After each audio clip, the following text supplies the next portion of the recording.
നമസ്കാരം. പതിരും കതിരും.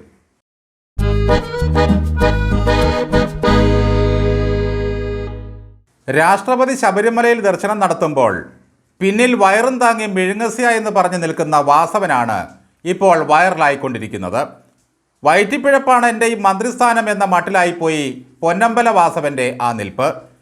പിണറായി വിജയൻ ദൈവത്തിൻ്റെ അവതാരമാണെന്ന് പറഞ്ഞതിൻ്റെ പിറ്റേന്നാണ് ദേവസ്വം മന്ത്രിസ്ഥാനം ലഭിച്ചത്. ഒറ്റ വിളിയിൽ പ്രസാദിക്കുന്ന ഉഗ്രമൂർത്തിയാണ് പിണറായി വിജയൻ. ആ വിജയഭഗവാനോടുള്ള ഭക്തി പോലും വാസവന് അയ്യപ്പനോടില്ല. വാസവനറിയാം എല്ലാവരും പൊന്നാണെന്ന് പറഞ്ഞ് തൊഴുതു നിൽക്കുന്ന കട്ടളപ്പാളി ചെമ്പാണെന്നും ദ്വാരപാലകന്മാർ ലോഹപാളികളാണെന്നും ഒക്കെ. കടുകട്ടി കമ്മ്യൂണിസ്റ്റുകൾ ഒരിക്കലും ദൈവത്തെ അങ്ങനെ തൊഴാറില്ല. ദൈവത്തിനറിയാം സ്ഥിതി പരിപാലനം എന്ന കർത്തവ്യം തനിക്ക് വേണ്ടി ചെയ്യുന്നത് ഭൂമിയിൽ കമ്മ്യൂണിസ്റ്റുകളാണെന്നും ജനനന്മയാണ് അവരുടെ ലക്ഷ്യമെന്നും. അവർ തീർത്തും നിഷ്കളങ്കന്മാരാണ്.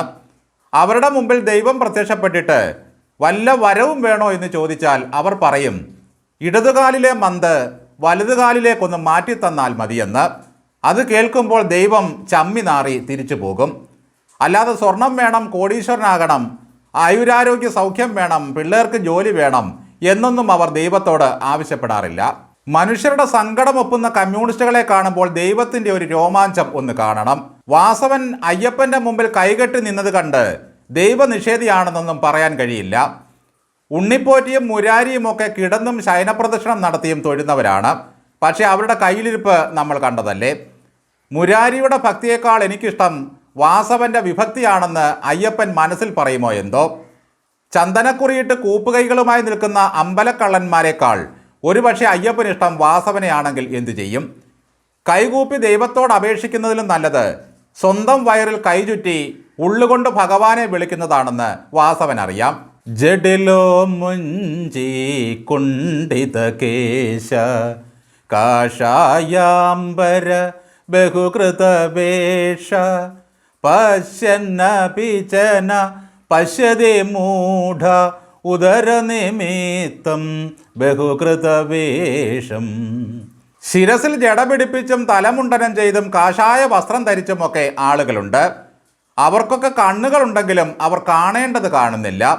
അവർ ഉദരപൂരണത്തിനായി പലതരം വേഷം കെട്ടി ലോകത്തെ കബളിപ്പിക്കുകയാണ്. സന്യാസം എന്നത് പുറമേ കാണിക്കുന്ന മോടികളിലല്ല, അത് ശാശ്വതമായ സത്യത്തെ കണ്ടെത്തലിലൂടെ മാത്രമേ സാധ്യമാവുകയുള്ളൂ. ആദിശങ്കരൻ രചിച്ച ഭജഗോവിന്ദം 15-ാം ശ്ലോകത്തിലെ ഈ വരികൾ കമ്മ്യൂണിസ്റ്റ് നേതാക്കളെ ഉദ്ദേശിച്ചിട്ടുള്ളതാണ്. അവർ ശാശ്വതമായ സത്യത്തെ തേടി നടക്കുന്നവരാണ്. ജഡിലോ മുണ്ടി കുഞ്ചിത കേശത്തിൽ അവർക്ക് വിശ്വാസമില്ല. ഇങ്ങനെ ഒരു ദേവസ്വം മന്ത്രിയെ കണ്ടതായി പോലും നമ്മുടെ രാഷ്ട്രപതി ഭാവിച്ചിട്ടേയില്ല.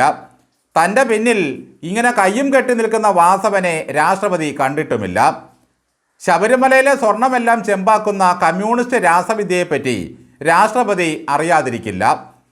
പിണറായി വിജയൻ്റെ ദ്വാരപാലകനായ വാസവൻ വെറും പൂശാണെന്നും ചെമ്പ് തെളിഞ്ഞതാണെന്നും രാഷ്ട്രപതിക്ക് അറിയാമോ എന്തോ. എന്തു വന്നാലും വാസവന് കട്ട സപ്പോർട്ടുമായി വെള്ളാപ്പള്ളി നടേശൻ ഇറങ്ങിയിട്ടുണ്ട്. ശബരിമലയിലെ സ്വർണമൊന്നുമല്ല, ജനത്തിൻ്റെ നീറുന്ന പ്രശ്നമാണ് വെള്ളാപ്പള്ളിയെ ദുഃഖിപ്പിക്കുന്നത്. അതെന്താ, പിണറായി ഭരിക്കുമ്പോൾ പിന്നെയും കിടക്കുകയാണോ നീറുന്ന പ്രശ്നങ്ങൾ? വെള്ളാപ്പള്ളിയുടെ നോമിനിയാണ് വാസവൻ. നോക്കൂ, വാസവനോടുള്ള വെള്ളാപ്പള്ളിയുടെ അപാരമായ വിശ്വാസത്തിൻ്റെ പിന്നിൽ എന്തായിരിക്കും കാരണം? വാസവനെ പോലെ ഒരു നല്ല മന്ത്രിയെ ദേവസ്വത്തിന് കിട്ടാനില്ലെന്നാണ് നടേശൻ പറയുന്നത്. പിണറായിയെ പോലെ ഒരു മുഖ്യമന്ത്രി വേറെ ഇനി ജനിക്കാനുമില്ല. വാസവൻ 18-ാം പടിയുടെ ചുവട്ടിലെങ്ങാനുമോ ആഴിക്കടുത്തോ നിൽക്കുന്നതാണ് നല്ലത്. വൃശ്ചികത്തിലെ കുളിരെങ്കിലും മാറും. വലിയ വലിയ ആളുകൾ വന്ന് അയ്യപ്പൻ്റെ മുമ്പിൽ തൊഴുതു നിൽക്കുമ്പോൾ അപശകുനം പോലെ മുമ്പിൽ ചെന്ന് നിൽക്കാതിരിക്കുക. ക്ലിഫ് ഹൗസിൻ്റെ മുമ്പിൽ ചെന്ന് ശിവന് മുമ്പിൽ നന്ദികേശൻ എന്ന പോലെ മുട്ടുകാല് കുത്തി നിൽക്കുന്നതാണ് വാസവന് നല്ലത്. കെട്ടുനിറച്ച് വ്രതമെടുത്ത് കരിമല കയറി കഷ്ടപ്പെട്ടു പോകുന്ന അയ്യപ്പ ഭക്തരെ കൊഞ്ഞനം കുത്താനായി ഇങ്ങനെ പോയി നിൽക്കല്ലേ മന്ത്രി. ഇന്ന് വരെ ആ തലയിൽ ഇരുമുടിക്കെട്ട് കയറിയിട്ടുണ്ടോ? ഒരു നെയ്ത്തേങ്ങ എങ്കിലും അവിടെ അടിച്ച ചരിത്രമുണ്ടോ? കമ്മ്യൂണിസ്റ്റ് കപടവേഷക്കാരുടെ നോട്ടം കാണുമ്പോഴേ അയ്യപ്പന് വല്ലാത്ത ഭയമാണിപ്പോൾ. യോഗദണ്ഡും മുദ്രമാലയും വരെ ഊരിയെടുത്തു കളഞ്ഞു. മഹിഷാസുരനെ കൊമ്പ് കുത്തിച്ച അയ്യപ്പന് മാർക്സിസ്റ്റുകാരെന്ന് കേൾക്കുമ്പോഴേ ഇപ്പോൾ ഭയമാണ്.